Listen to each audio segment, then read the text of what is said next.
అందరికీ నమస్కారం. నేను డాక్టర్ శిరీష, పల్మనాలజిస్ట్. అందరికీ ముందుగా హోలీ శుభాకాంక్షలు. మనం కలర్స్ ఎక్కువ పూసుకుంటాం కాబట్టి తీసుకోవాల్సిన జాగ్రత్తల గురించి మాట్లాడుకుందాం. ముందుగా హెయిర్కి బాగా నూనె పెట్టేసుకోండి.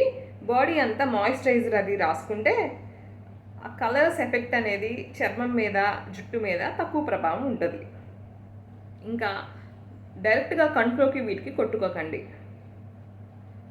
హోలీ అంతా బాగా జరుపుకొని అయిపోయిన తర్వాత జెంటిల్గా స్నానం చేసి బాడీ అంతా మాయిశ్చరైజర్ అది పూసుకోండి. ఎక్కడన్నా స్కిన్ ఎవరికన్నా రెడ్గా ఏమన్నా కొంచెం ఇది అనిపించినా అక్కడ అలోవెరా జెల్ కానీ మాయిశ్చరైజర్ కానీ పూసుకొని స్కిన్ని శూతం చేయండి. సన్ స్క్రీన్ కూడా రాసుకుంటే హోలీ జరుపుకోకముందు మంచిది. ఇంకా డైరెక్ట్గా కంట్లోకి, ముక్కుల్లోకి, మూతిలోకి కొట్టుకోకండి. ఎందుకంటే కొంతమంది ఎలర్జీ ఉన్న వాళ్ళకి బ్రాంకైటిస్ ఇవి వచ్చే అవకాశం ఉంది. సో తగిన జాగ్రత్తలు తీసుకుంటూ అందరూ హోలీ బాగా జరుపుకుంటారని ఆశిస్తున్నాను.